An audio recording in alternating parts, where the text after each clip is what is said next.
3 minutes, the neurologist had said, his voice calm in a way that made it terrifying.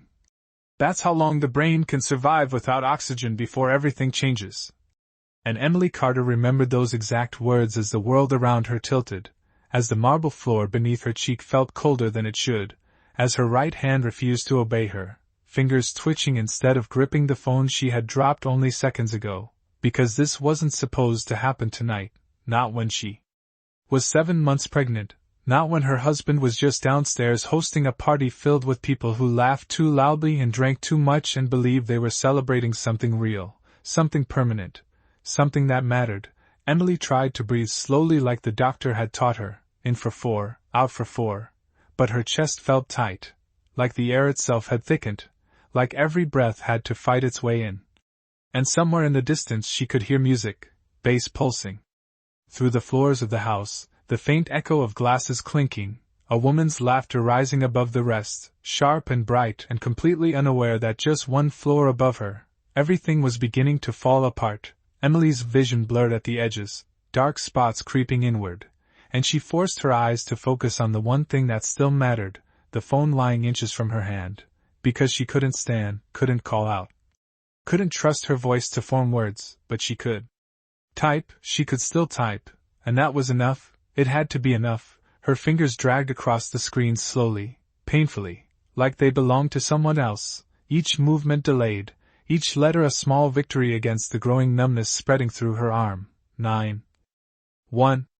1. The numbers appeared one by one, slightly crooked, slightly delayed, but there, real, and then the message box, her thumb hovering, trembling, before pressing down. Please help, she typed, the words uneven, autocorrect fighting her, her vision doubling for a second before snapping back, pregnant, stroke, please hurry. And somewhere deep inside, beneath the fear, beneath the confusion, she felt the baby move, a small,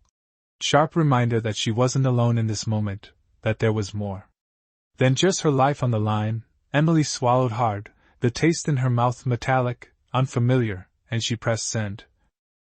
Or at least she thought she did, because the screen flickered, the message hanging there for a second too long, unsent, waiting, as footsteps approached from behind her, slow, measured, deliberate, the kind of footsteps that didn't rush, didn't panic, didn't belong to someone who didn't know exactly what was happening. Emily tried to turn her head, tried to call out, but her voice caught somewhere between her chest and her throat, reduced to a soft, broken sound that barely reached her own ears. And then a hand entered her field of vision, steady, controlled, picking up the phone she could no longer hold, and for a moment, just one moment, relief washed through her, because help had come, because someone had seen her, because she wasn't going to be alone after all. But then the screen changed, the message disappeared, the word sending replaced by nothing at all, and the soft, almost inaudible tap of a finger pressing delete echoed louder than anything else in the room, louder than the music downstairs, louder than her own heartbeat. And when Emily finally managed to lift her eyes just enough to see the face above her, Daniel Whitmore was already turning away, already locking the screen, already stepping back toward the door as if nothing had happened at all. The door closed with a soft click that sounded far too final for something so quiet, and for a second the room felt suspended, like time itself had hesitated, like the air was waiting to see if anyone would come back. But no footsteps returned, no voice called her name. No second chance followed, only the distant rhythm of music rising from below, louder now, clearer. The bass vibrating faintly through the floor beneath her cheek as Emily Carter lay there trying to hold on to consciousness, the way someone grips the edge of a cliff, knowing that every second mattered, knowing that slipping meant something she could not come back from. Her left hand twitched again, weaker this time, slower, and she forced it to move, dragging it inch by inch across the smooth marble, the surface cold and unforgiving, toward where the phone had been. But it was gone now, taken, erased, as if her call for help had never existed. As if her voice had been silenced before it ever had the chance to be heard. And somewhere beneath the fear a new realization formed, quiet and sharp and undeniable. He had seen her, he had understood, and he had chosen to walk away. The thought settled heavier than anything else. Heavier than the numbness spreading through her arm, heavier than the pressure building in her chest, heavier even than the panic that threatened to take over, because this was no longer confusion, no longer accident, this was a decision. And decisions did not change themselves. Downstairs the party swelled into something brighter, laughter echoing up the staircase, glasses clinking in celebration, and Emily could almost picture it without seeing it, the chandeliers casting warm golden light, the polished wood floors reflecting movement and color, the careful arrangement of people who belonged to Daniel Whitmore's world, powerful, confident, untouched by consequence, and at the center of it Vanessa Blake. Her voice unmistakable even from a distance, light and amused and entirely at ease, the kind of laugh that filled a room and pushed everything else aside. Emily's breath caught again, uneven, shallow, and she focused on the one thing she could still feel clearly, the steady, insistent movement within her, the baby shifting as if responding to the chaos her body could no longer contain. "I am here," she tried to say, though no sound followed, her lips barely forming the words, "I am still here." But the room did not answer, the walls did not care. And the music continued without pause. Somewhere above her the lights hummed softly, fluorescent and indifferent, casting shadows that stretched longer as her vision narrowed, and for a moment, just a moment, she thought about the doctor's warning again, about minutes, about how quickly everything could change, about how fragile time really was when it mattered most, and then something else cut through the fading edges of her awareness. A faint blinking red light near the corner of the ceiling. Steady, patient, watching, the security camera she had barely noticed before, its presence suddenly sharp, suddenly significant, recording without judgment, without hesitation, capturing everything that had just happened and everything that was still unfolding, and somewhere in the back of her mind, where clarity flickered in and out like a failing signal, a single thought anchored itself, quiet but unshakable, even if she could not speak. Even if she could not move, even if no one came in time, this moment had not disappeared, it had not been erased, it existed, fixed and undeniable, waiting for the right eyes to see it, while downstairs Daniel Whitmore raised a glass, his voice blending seamlessly into the celebration as if nothing upstairs had ever required his attention at all. Downstairs the music swelled into a chorus of applause as Daniel Whitmore lifted his glass higher, the crystal catching the chandelier light and scattering it across the room in sharp, glittering fragments, and for a moment every eye turned toward him, every conversation softened, every movement aligned around his presence the way it always did, because this was his world, carefully constructed, precisely controlled. A place where timing was everything and appearances mattered more than truth. He smiled with practiced ease, the kind that reached just far enough to convince but never enough to reveal. And beside him Vanessa Blake leaned in slightly, her hand resting lightly on his arm as if she had always belonged there, as if the space had been waiting for her. "To new beginnings," Daniel said, his voice steady, carrying across the room with the confidence of a man who had never been interrupted in his life. Glasses rose in response, voices echoed the toast, and the sound traveled upward through the structure of the house, faint but persistent, threading its way into the quiet room above where Emily lay suspended between awareness and something deeper, something darker, her hearing sharpening in strange ways as her body weakened, every distant sound amplified, every vibration translated into something almost physical. She could feel the rhythm of the party through the floor, a low pulse beneath her, steady and alive in contrast to the slowing, uneven beat inside her chest, and again she tried to move, not because she believed she could stand, not because she thought she could reach the door, but because instinct refused to let go, because something inside her insisted that stillness was the same as surrender. Her fingers pressed against the marble, sliding only slightly before stopping, the effort exhausting, her breath catching in her throat as she focused on the smallest possible movement.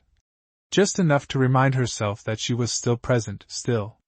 here, still fighting. And then another sensation broke through, sharper this time, the baby shifting again, stronger, more urgent, as if responding to the silence around them, as if demanding something that the world above her was refusing to give. Emily's eyes fluttered, her vision narrowing further until the edges of the room dissolved into shadow, leaving only fragments, the faint outline of the ceiling, the blinking red light of the camera, the empty space where the phone had been. And in that shrinking field of clarity memories began to surface, not in order, not complete, but vivid enough to cut through the haze. Daniel's voice earlier that evening, distant and distracted, saying he would only be gone for a few hours, Vanessa's name appearing too often in conversations that ended too quickly, the subtle shifts she had tried to ignore because confronting them would have required a kind of strength she had been saving for something else, for this child, for this future she had believed they were building together, and now that belief felt fragile, like something made of glass that had already begun to crack long before it finally broke. Downstairs the laughter rose again, louder this time, a wave of sound that filled the house and erased the quiet spaces between moments, and Daniel turned slightly as someone spoke to him, his expression unchanged, composed, controlled, as if nothing outside that room could possibly demand his attention, as if the decision he had made minutes earlier had already been filed away, categorized, dismissed. But above him time was not moving the same way, it stretched, slowed. Each second heavier than the last, and in that stretched silence, Emily's awareness flickered again, catching briefly on one final thought, not of fear, not even of pain, but of truth, clear and simple and impossible to ignore. Someone would eventually walk through that door, someone would see what had been left behind, and when they did, this night would not look the same as it did from below. The house did not change its rhythm for her, not even for a second. The music continued to rise and fall in waves, laughter layered over laughter, the soft murmur of expensive conversations blending into a single seamless sound that carried no urgency, no awareness, no interruption, and downstairs Daniel Whitmore moved through it all with effortless precision, greeting guests, accepting compliments,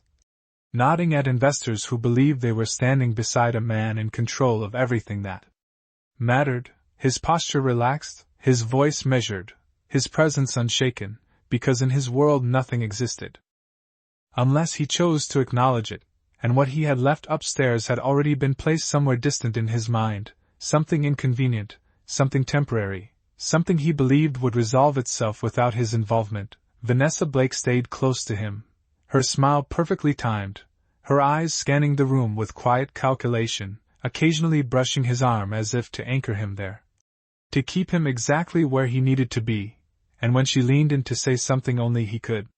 hear, he responded with a brief smile, the kind that suggested agreement without commitment, while above them time moved differently, slower, heavier, each second stretching into something almost tangible, Emily Carter's awareness fading in uneven pulses, returning just long enough for her to register fragments of reality before slipping again, the ceiling light blurring, the red blink of the camera steady and indifferent. The distant sound of music now distorted, as if filtered through water. Her breathing shallow but present, fragile but still there, and within that fragile space the smallest movement continued, the baby shifting again, a quiet insistence that life had not yet given up, that something still remained. Emily's thoughts no longer formed in full sentences but in flashes, impressions, the memory of sunlight through kitchen windows, the warmth of mornings that felt safe. The belief she once held that trust was something solid, something that could not simply disappear in a single moment, and yet that belief had been replaced now by something else, something colder, clearer, a recognition that the person who should have been closest to her had chosen distance instead, that help had been within reach and then deliberately removed, and downstairs a server moved through the crowd carrying a tray of drinks, weaving carefully between guests, his attention focused on balance, on presentation, on the quiet efficiency expected in a house like this, until he reached the base of the staircase and paused for just a second, not because he knew why, not because he had been told anything, but because something felt slightly off, a subtle absence in the rhythm of the night, a space where sound should have been but was not. He glanced upward briefly, the staircase leading into dimmer light, quieter air, then looked back toward the party where laughter called him to return, and for a moment he hesitated, caught between expectation and instinct before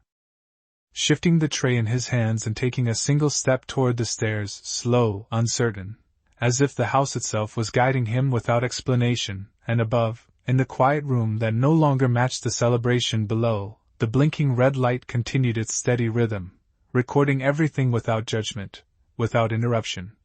holding on to the truth of a moment that had been ignored by the only person who could have changed it, waiting patiently for someone else to finally see The server's shoes made almost no sound against the polished wood as he moved up the staircase, but to him each step felt louder than it should, as if the quiet above was amplifying everything that entered it, the music fading behind him with every step until it became nothing more than a distant pulse, something that belonged to another world entirely, and halfway up he paused again, adjusting the tray in his hands, telling himself there was nothing unusual about checking the upper level, that large homes like this always had spaces that felt disconnected from the rest, but still that feeling remained, subtle and persistent, like a question that had not yet been asked, and when he reached the top of the stairs the air itself seemed different, cooler, still, untouched by the warmth and motion below. He took a few steps forward, scanning the hallway lined with closed doors, soft lighting casting long shadows across the floor. And then he saw it, one door slightly open, just enough to break the symmetry of everything else, just enough to draw his attention in a way he could not ignore. He hesitated only a second before setting the tray down on a nearby table, the glasses barely making a sound as they settled, and then he moved toward the door, slower now, cautious, his hand lifting to push it open the rest of the way, the hinges silent as the room revealed itself inch by inch, and at first nothing made sense. The stillness, the position, the absence of movement where there should have been anything, and then his eyes adjusted, details aligning into something clearer, something that did not belong in a house filled with celebration. "Ma'am?" he said, his voice low, uncertain, the words sounding out of place in the quiet. No response came, not even the smallest shift, and the stillness deepened into something heavier, something undeniable. He stepped forward quickly now, the hesitation gone, replaced by urgency he could no longer suppress. "Ma'am, can you hear me?" His voice stronger this time, and as he moved closer he noticed the small details that changed everything, the uneven rhythm of her breathing, the way her hand rested against the floor as if it had been reaching for something that was no longer there, the faint blinking red light above capturing the moment without interruption, and in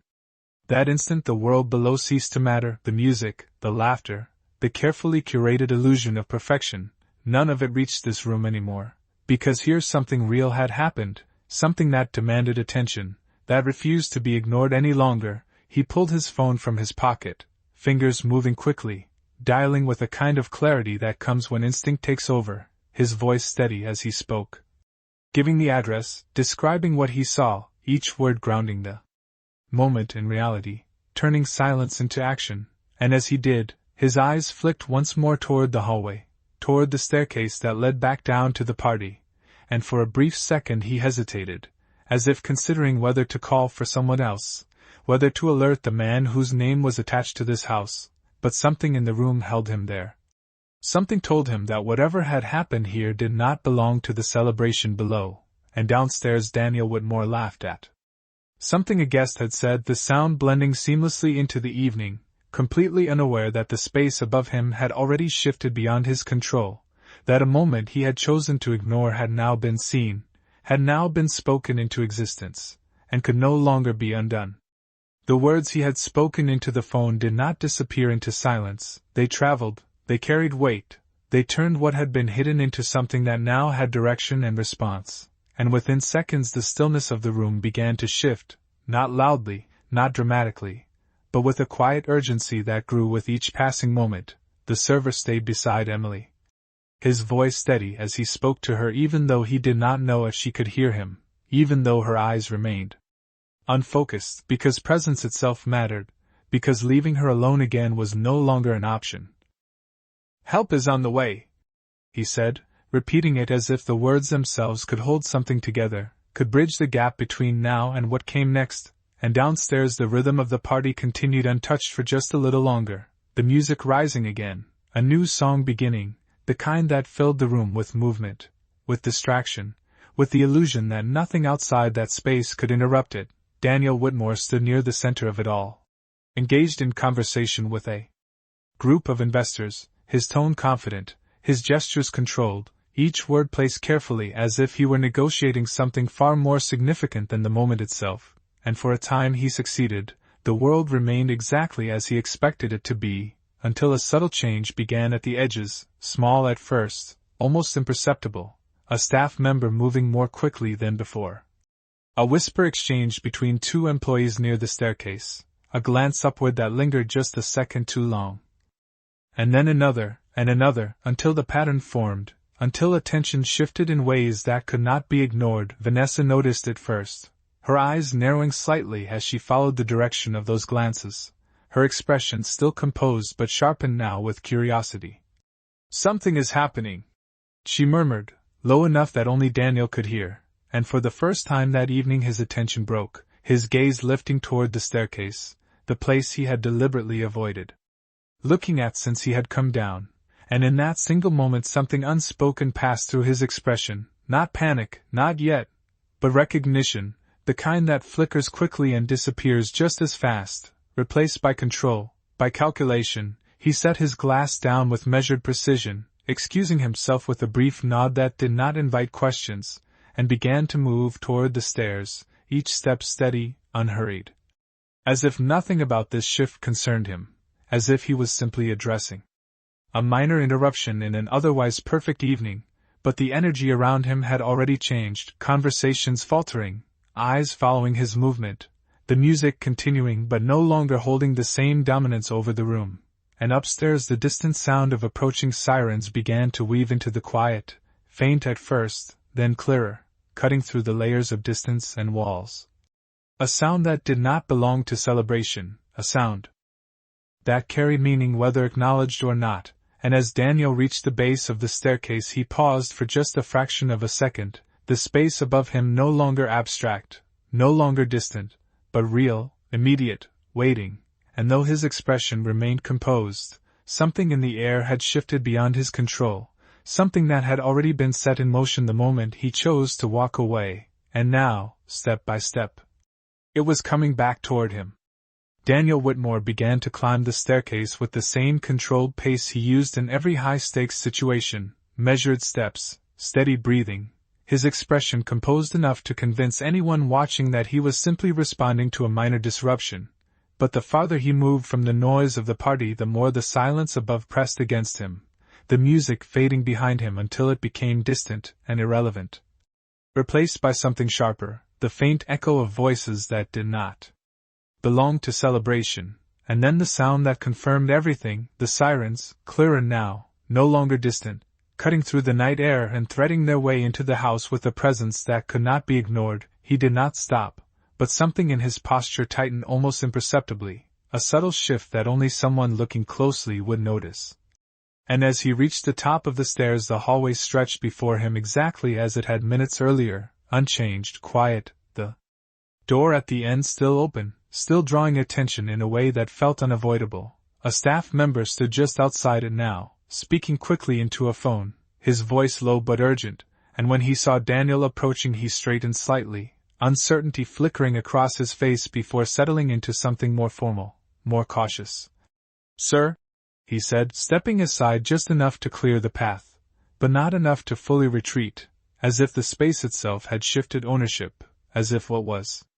happening inside that room no longer belonged solely to the man who owned the house. Daniel did not respond immediately, his gaze fixed on the doorway, on the line where light met shadow, and for a brief second the world narrowed to that single point, the place where choice had already been made and could not be taken back. He stepped forward, crossing the threshold with the same composure he had carried up the stairs, but the moment he entered the room something changed, not visibly, not in a way that would register to anyone else, but internally. The carefully constructed distance he had placed between himself and this moment collapsed into something immediate, something present. Emily Carter lay exactly where he had left her, the stillness of her form now interrupted only by the subtle signs of life that remained. The rise and fall of her breathing, the faint movement beneath her hand, and, for a fraction of a second his eyes moved to the space where the phone had been, as if expecting it to still be there, as if the act of removing it had not already altered everything. The blinking red light above continued its steady rhythm, capturing his return just as it had captured his departure, and in that instant the illusion of control shifted again, because now he was not alone with the moment, now it had witnesses. Now it had been seen. "They are on their way," the server said, his voice steady but firm, no longer uncertain, no longer hesitant, and Daniel turned slightly at the words, acknowledging them with a brief nod that revealed nothing, his expression returning to the calm neutrality that had defined him all evening. But the room did not respond to that composure, it did not adjust itself to his expectations, it remained exactly as it was, real, unfiltered, unaffected by status or intention, and from outside the sound of approaching vehicles grew louder, tires against pavement, doors opening, voices carrying with purpose, and for the first time that night the timeline Daniel had been controlling no longer belonged to him, because what was coming through that door would not ask what had happened, it would determine it, and everything that had been silent until now was about to be spoken aloud. The first paramedic entered the room with a calm urgency that carried more authority than any voice raised in the house that night, his presence immediate and focused, his eyes scanning the scene in seconds, taking in details that others might overlook, the position of Emily on the floor, the stillness of the air, the distance between her, and anything that could have helped her sooner. "Step back, please," he said, not loudly, but with a tone that did not invite hesitation, and the space shifted. Instantly. The server moving aside, Daniel stepping back half a pace without protest, because this was no longer his domain, this was something else entirely, something governed by time and response rather than status and control. Another paramedic followed, kneeling beside Emily with practiced efficiency, speaking to her in a steady voice, checking, observing, acting within seconds, their movements coordinated without discussion. As if each second had already been mapped out before they arrived, and for the first time that night the room filled with a different kind of energy, one that did not care about appearances, one that moved forward regardless of who was watching. Outside more voices gathered, footsteps crossing the threshold, the quiet hallway no longer empty, and downstairs the music faltered, not stopping completely, but losing its certainty, guests exchanging glances, conversations breaking into fragments as awareness spread in subtle waves. Vanessa Blake remained near the center of the room below, her composure intact but her attention fixed on the staircase, her expression tightening just slightly as the sound of activity above grew more distinct, something she could no longer dismiss as a minor interruption, and when the music finally lowered, replaced by a quieter murmur, the illusion of the evening shifted, no longer seamless, no longer contained. Upstairs Daniel stood near the doorway, watching without speaking, his face composed, his posture unchanged, but his presence now felt different, no longer central, no longer commanding, just another figure in a room where control had already passed to someone else. The blinking red light in the corner continued its steady rhythm, capturing every movement, every second, the arrival, the response, the reality that had replaced the silence, and one of the paramedics glanced upward briefly, noticing it, registering it without comment. Because evidence was not his concern in that moment, but recognition was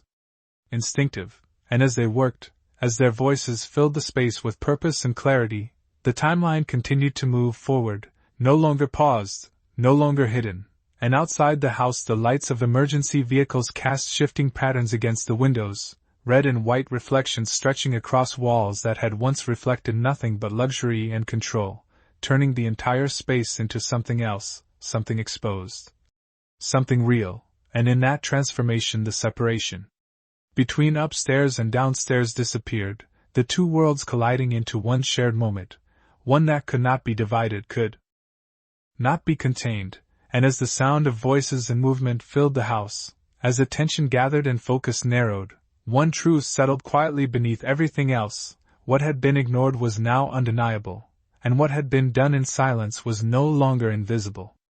The room no longer belonged to silence, it moved now with purpose, with direction, with the kind of urgency that reshaped everything it touched, and as the paramedics worked, their voices low but precise, one of them turned slightly toward Daniel, his tone professional, neutral, but carrying a weight that could not be softened. "Sir, how long has she been like this?" The question hung in the air for a fraction of a second longer than it should have, not because it was complicated, but because the answer required something more than words, it required truth, and Daniel met the paramedic's gaze with the same composure he had maintained all evening, his response measured, controlled. "I just found her," he said, the sentence simple, clean, constructed to fit the moment without inviting further detail, and for a second it seemed to settle into the room, to exist without challenge. But not everything in that space accepted it so easily. The server, still standing nearby, shifted slightly. His eyes moving between Daniel and the paramedic, something unspoken passing through his expression, not accusation, not yet, but hesitation, the kind that forms when two versions of a moment do not align perfectly, and above them the red light continued to blink, steady and indifferent, recording the exchange without interruption, without bias. Capturing not only what was said but what had already happened before anyone else arrived, and one of the paramedics followed the direction of that light again, just briefly, his attention sharpening for a second before returning to the task at hand, because priority came first. But awareness did not disappear, it simply waited. Outside the sound of voices grew closer, more defined, additional responders moving through the house, their presence expanding the moment beyond the walls of that single room, turning it into something that now had witnesses at every level. And downstairs the party had transformed into something quieter, more fragmented, guests gathered in small clusters, their conversations no longer flowing but breaking into speculation, into questions that had no clear answers. Vanessa Blake stood near the base of the staircase now, her earlier confidence replaced by a focused stillness, her eyes fixed upward, following every movement she could not fully see, her mind already calculating, already adjusting to the shift in reality that no one had planned for, and as time moved forward, each second layering over the last, the structure of the night continued to change. What had begun as a celebration now redefined itself into something else entirely. Something that no longer belonged to control or presentation, but to consequence, and in the room above, as the paramedics continued their work, one of them spoke again, this time to his partner, his voice quieter but clear enough to carry meaning. "We need to document everything." And the words settled into the space with a different kind of weight, one that extended beyond the immediate moment, beyond the urgency of response, into something lasting, something that would remain after the sirens faded and the house returned to stillness. And Daniel stood there, listening, his expression unchanged, but the world around him had already shifted beyond his reach, because what had once been a private decision had now entered a public reality, one where silence could not erase what had been seen, and where time, once lost, could not be taken back. The words, "Document everything," did not fade like the others, they stayed, settling into the room with a quiet permanence that changed how every movement was perceived, how every second was measured, and one of the responders stepped slightly aside, already reaching for a small device, his actions efficient, routine, but carrying implications that extended far beyond the immediate moment, because documentation meant sequence, meant timeline, meant that what had happened would be placed in order, examined, understood, and not simply accepted as it appeared on the surface. Daniel Whitmore remained near the doorway, his posture still composed, his expression controlled, but now his stillness felt different, no longer a sign of authority but of observation, as if he had shifted from participant to witness in a situation he no longer directed, and his eyes moved once more, briefly, toward the corner of the ceiling where the red light continued its steady rhythm, unchanged, unwavering. Recording without pause, capturing not only the present but the past, holding within it a version of events that did not rely on memory or interpretation, and for a fraction of a second something unreadable passed through his gaze before it settled again into neutrality. Downstairs the atmosphere had fully transformed, the music reduced to a background murmur before stopping altogether, conversations dissolving into quiet speculation, guests no longer pretending that the evening remained intact, their attention drawn upward, toward the unseen center of disruption that now defined everything else. Vanessa Blake stood at the base of the staircase, her arms crossed lightly, her posture composed but rigid, her expression thoughtful in a way that suggested calculation rather than concern, as if she were already adjusting her understanding of the situation, already considering how this moment might unfold beyond what was visible. And upstairs the responders continued their work, their voices steady, their movements coordinated, one of them speaking into a radio, relaying information in precise terms that turned uncertainty into structure, that transformed a private space into part of a larger system of response. And as those words traveled outward beyond the walls of the house, beyond the immediate circle of witnesses, the moment expanded again, no longer contained by a single room or a single decision, and the server stood quietly to the side, his earlier hesitation now replaced by a fixed awareness, his eyes moving once between Daniel and the responders, as if replaying the sequence in his mind, aligning what he had seen with what was now being said, and though he remained silent, his presence alone carried weight, another point in a timeline that was slowly taking shape, another perspective that could not simply be dismissed, and outside the flashing lights continued to reflect against the windows, red and white patterns shifting across the walls in steady intervals, marking time in a way that felt almost symbolic, as if each pulse were counting forward, moving the night closer to something inevitable. And in the center of it all, Emily Carter remained the still point, around which everything else now revolved, her presence the reason, the origin, the undeniable truth that no longer allowed the evening to return to what it had been. And as the responders worked and the witnesses gathered and the quiet details began to align, one thing became increasingly clear: this was no longer about what could be hidden, it was about what would be revealed, because once a moment was seen, once it was recorded, once it was spoken into existence, it did not disappear, it waited, patient and unchanged, until the world was ready to acknowledge it. Time did not rush forward, it settled instead, thick and deliberate, each second layering onto the next as the responders continued their work, their voices steady, their movements precise, creating order out of what had once been silence, and as they spoke to one another, confirming details, marking time, noting positions, the structure of the moment became clearer, more defined, less open to interpretation. One of them glanced again toward the ceiling, toward the small blinking red light that had never once faltered, and this time he did not look away immediately. "There is a camera," he said quietly, not as a question but as a recognition, and the words shifted something in the room, subtle but undeniable, because now the moment had a witness that did not forget, that did not adjust, that did not choose what to remember. Daniel Whitmore's gaze followed that acknowledgement, his expression unchanged but his attention sharpened, the realization settling in without visible reaction, as if he were processing it in the same controlled way he processed everything else. But the room did not require his response, it continued moving forward without waiting, one of the responders speaking into his radio again, this time more specific, requesting that the footage be preserved, that access be secured, that nothing in the environment be altered before it could be reviewed, and those words extended beyond the room, beyond the house, connecting this moment to systems that operated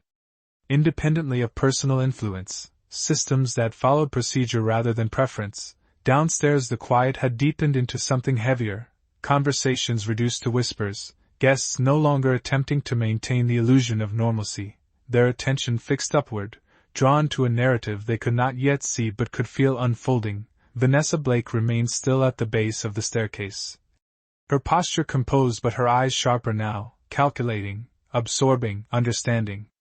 that whatever was happening above was no longer contained, that it would not remain private, and as the seconds continued to pass, the separation between what had been and what was becoming grew clearer. Upstairs the responders worked with increasing coordination, preparing to move, to transition from this space to the next, their actions signaling that the moment was shifting again, that it was not ending but evolving. And in that evolution the details mattered, the sequence mattered, the difference between before and after mattered. The server stood quietly to the side, his presence steady, his role complete but his awareness fixed, because he had been there at the point where silence broke, where the unseen became visible, and that position carried weight whether spoken or not, and Daniel remained where he was, just inside the doorway, no longer central, no longer directing, simply present in a moment that had expanded beyond him, his earlier certainty replaced by something less defined, something that could not be controlled in the same way. And as the responders prepared to move Emily, as their voices aligned into a single coordinated action, the room held a final kind of stillness, not empty, not quiet, but full of everything that had happened and everything that would follow, and within that fullness one truth settled with quiet clarity. This was no longer a moment that could be shaped by choice, it was a moment that would be understood by sequence, by evidence, by the simple, undeniable fact that time had been recorded, and time, once seen, does not forget.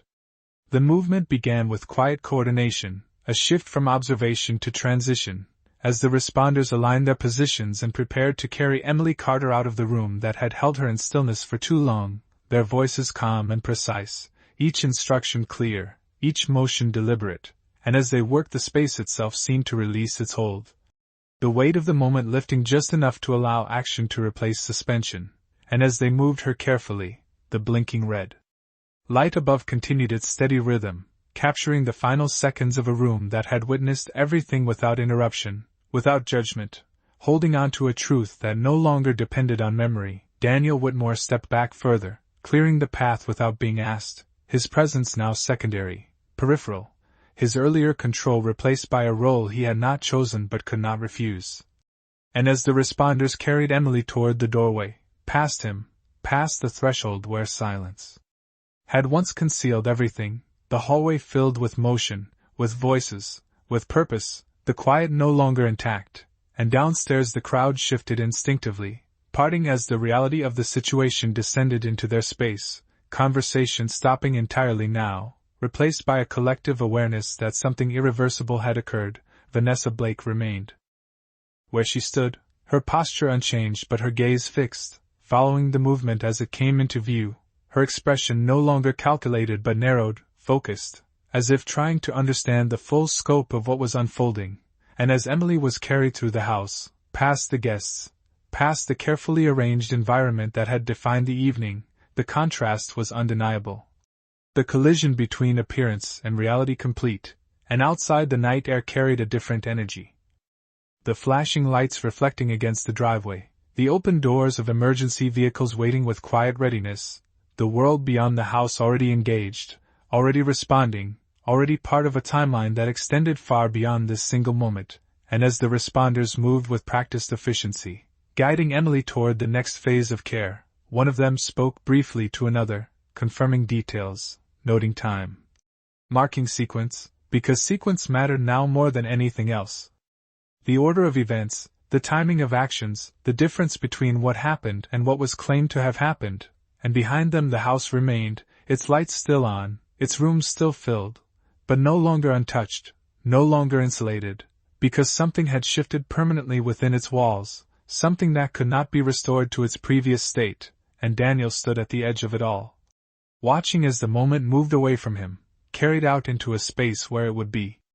examined, where it would be understood, where it would no longer be shaped by silence. And as the doors of the ambulance closed and the sound of movement continued outward into the night, one final detail remained behind, quiet but unchanging, the camera still recording, still holding the beginning of everything that followed, a beginning that no one could erase, no matter how carefully they had tried to remove it.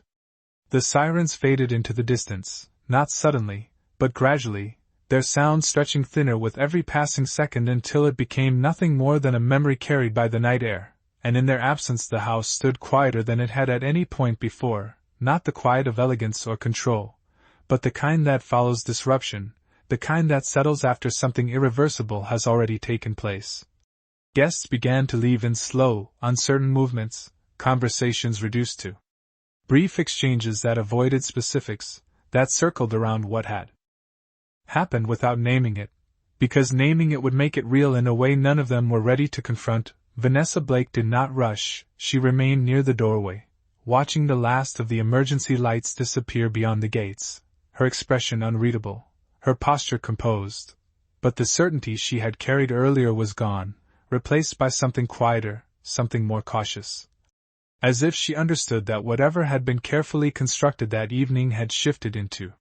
something unpredictable, something that would not follow the script she had expected. And inside the house the staff moved with subdued efficiency, clearing glasses that had gone untouched, turning off music that no longer belonged to the moment, restoring order to a space that could not truly be restored, because the change was not in the arrangement of objects but in the meaning of everything that had occurred within those walls.